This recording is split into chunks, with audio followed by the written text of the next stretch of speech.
Welcome back. We are still working on the Small But Mighty Dragon. In this video we're going to make his body. In the last video we made the belly patch. So this video is different because we're working in rounds and not in straight rows. This video is geared towards the beginners. I'm going to show you how I do a loop with 6 stitches, the very first row. I'll show you a few rows after that.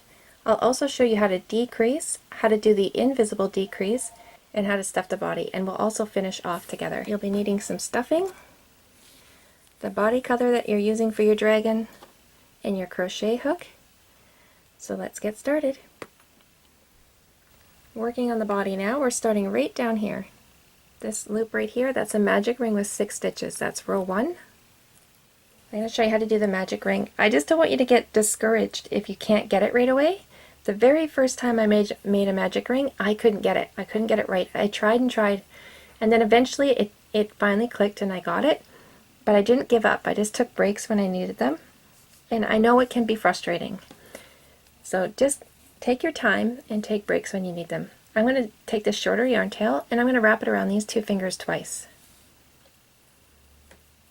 And I'm going to hold that shorter yarn tail in between my pinky and my thumb. And then hold the working yarn in between my pinky and my thumb. Now we're going to create the slip knot. I'm going to go through those 2 loops on my finger. I'm going to go to the back of my finger. I'm going to grab this yarn here and pull it underneath these 2 rings. Underneath. Now I'm going to grab the yarn again and pull it through this loop on my hook. And there's my slip knot. Now I can take it off my fingers and get ready to crochet on. I'm going to put 6 single crochets into this ring. I'm going to go through the ring each time I make a single crochet. So I'm going to go through, grab the yarn and pull it through the ring. And there's my first single crochet, and I'm going to do it again, going through the ring, grab the yarn and pull it through the ring. And there's 2,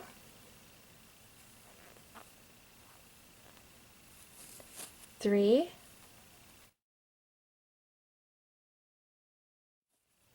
4, 5, and 6. I put 6 single crochets into that ring, and these are called stitches, and you can see the V's of each stitch going down. Now we need to close up the ring, so I'm going to hold that slip knot that we made with my finger and my thumb. Then I'm going to pull on one of these 2 strings. I'm going to pull upwards to close up that ring. If the first one doesn't work, I'll try the second one. Oh, look at that, I got lucky. Alright, now we need to get rid of this loop, so I'm going to pull on the shorter yarn tail, and there we go. Let's give it a little wiggle, and there's our loop with 6 stitches. Now moving on to row 2, we're going to put 2 single crochets in each one of those 6 stitches around. The starting yarn tail, you can work into the second row just by holding it along the edge and crocheting around it, or just leave it hanging. It's up to you. So we're going to go through our first stitch and put 2 single crochets. There's our first one. Now going back in the same stitch, and there's 2 single crochets. Now we're going to repeat that into the next one. 1, and going back in, and 2. Alright, so if we want to get rid of this one, let's go into our third stitch, hold the starting yarn tail over that hook, and crochet around it. There's our first single crochet, and going back in, there's our second one. Going into the 4th stitch now, going through, and my starting yarn tail's over my hook. There's 1, going back through, and there's 2. Going into the 5th stitch now, there's 1, and 2, and into the last stitch of the row, number 6, 1, and 2. And that's the end of row 2. And now we have 12 stitches around. We can get rid of that starting yarn tail by cutting it free. Just be very careful not to cut any of your working yarn. So the end of row 2 is where I always add my marker. So just pull out your last stitch so you don't lose it and insert your marker into this last stitch. For me, I'm going to use a piece of yarn of a different color. If you do the same, just be aware that this could be pulled out along the way. I just bring it through and pull one of the yarn tails through and leave the other one hanging. And I'm going to move this marker at the end of every row. Now we're ready for row 3. Row 3 is 1 single crochet into the first, and then 2 single crochets into the second. And then we repeat that. 1 in the next, 2 in the next. 1, 2, 1, 2, all the way around. When you land on the marker, you'll be putting in 2 single crochets. So let's work on this row together. 1 single crochet in the first, and now 2 single crochets into the second.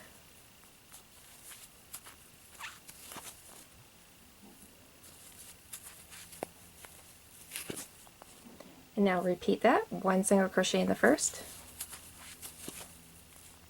and 2 single crochets into the second.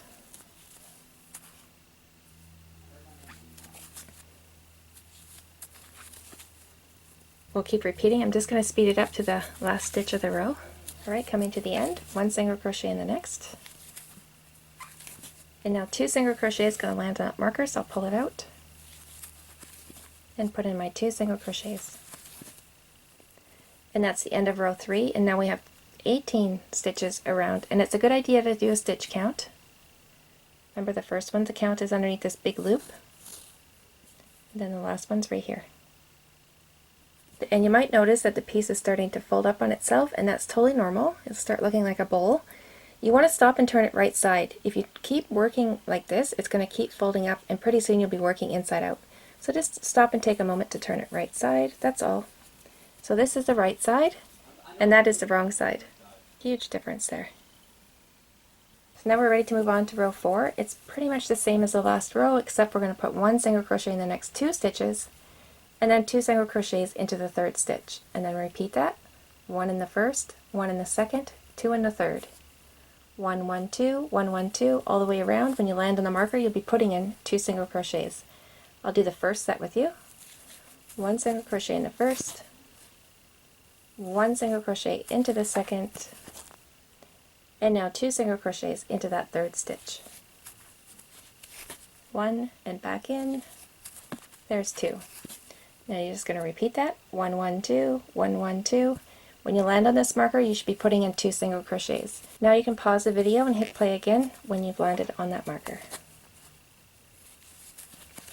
So there we go, we all finished row 4, and now we have 24 stitches around. I'm going to show you the written pattern now.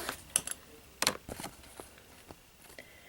now we're moving on to row 5, and you can see how repetitive it is. It's just like the previous row, except for you put 1 single crochet in the next 3 stitches, then 2 single crochets into the next stitch, and repeat all the way around. When you land on the marker, you should be putting in 2 single crochets. At the end of that row, you'll have 30 stitches.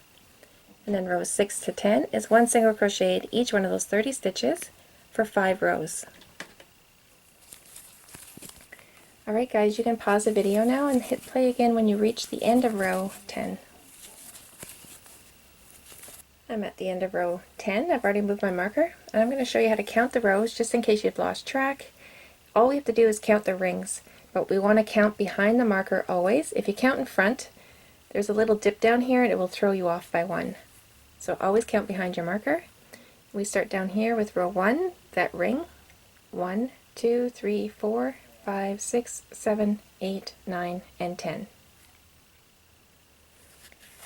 Row 11 is where we start decreasing, and we're going to reduce this row by 6 stitches. We're going to put 1 single crochet in the next 3 stitches, and then we're going to crochet 2 together. Repeat all the way around. When you land on the marker, you should be crocheting 2 stitches together.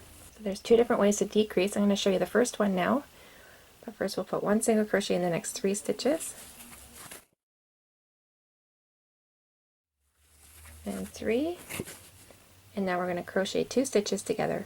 Go through, grab your yarn, pull it through, leave that loop on your hook, go into the next stitch, grab your yarn, pull it through. You have 3 loops, yarn over and pull through all 3 loops. So that was the first method of decrease, and that method works well for me, but some of you might start seeing gaps in your stitches when you're decreasing, so I'm going to show you how to eliminate that. So 1 single crochet in the next 3 stitches, And now crochet 2 together, but if you're seeing gaps, try working in just one loop when you crochet 2 together. So you can do either the front loop, that's the one closest to you, or you can decrease in the back loop, and that's the one furthest from you. Whichever one you prefer is okay. So I'll just go through the front loop, grab the yarn, pull it through, going through the next front loop, grab the yarn, pull it through all 3 loops. And that's called the invisible decrease. And that's only if you start seeing gaps in your stitches. If you don't see gaps, don't worry about it. Just go through both loops. That's fine. That's the one I use all the time. Alright, coming to the end of the row, 1 single crochet in the next 3.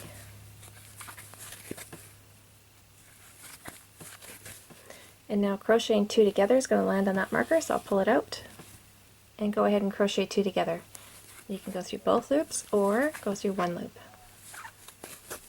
And that's the end of row 11, and now we have 24 stitches around. We reduced this row by 6 stitches. So now rows 12 to 13 is 1 single crochet in each one of those 24 stitches for 2 rows. You can pause the video now and we'll meet back here at the end of row 13. There we go, I'm at the end of row 13. I'm going to show you the written pattern again. So row 14 is pretty much the same as row 11, except for we're going to put 1 single crochet in the next 2 stitches and then crochet 2 together. Repeat all the way around, and when you land on the marker you should be crocheting 2 stitches together. So let's do the first set together and then I'll leave you on your own. 1 single crochet in the next 2 stitches. And now crochet 2 together, and you can work in both loops, or if you start to see gaps, remember you can go in one loop.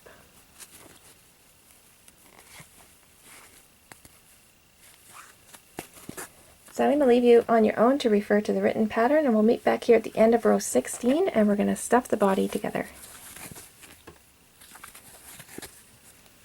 Alright my friends, we're at the end of row 16. Now we're going to stuff the body. So just pull out your last stitch. Pull out a big loop so you don't lose it, and just leave it hanging. Now we can stuff the body. And we like big fat dragons, so make sure you stuff enough in there. I just leave the top free of stuffing, so when I crochet around I don't have to worry about pulling stuffing through the stitches. So just like that. And then we can be putting more in there after we do a couple more rows. So move your marker. Alright, I've moved my marker. I'm going to show you the written pattern again. So you can see row 17 is just like this one we did up here. Except for row 17 is 1 single crochet in the next 4 stitches, and then crochet 2 stitches together. Repeat all the way around. When you land on the marker, you should be crocheting 2 stitches together. So you can see how repetitive it all is. So I'll let you carry on, and we'll meet back here at the end of row 20 and we'll stuff the body again. There we go guys, at the end of row 20. Pull out your last stitch so you don't lose it, just like the last time. And let's stuff that body. Alright, there we go. See, I left a little bit out of the top there so I can crochet around. We should have 10 stitches around. Now rows 21 to 22 is 1 single crochet in each one of those 10 stitches for 2 rows. So let's do that. So pause the video guys, and we'll meet back here at the end of row 22 and I'll show you how to finish off the body. I just finished row 22 and now I'm going to slip stitch the next stitch and finish off. So by that I just mean going into the next stitch like we normally would. Grab your yarn and pull it through. Instead of yarning over, just pull the first loop through the second loop. And there. We are done. Finish off. And this one we're going to leave a long tail for sewing, because we're going to use this yarn tail to sew the head to the body. Bring it down to about there and pull tight. Okay, now we can stuff the body again.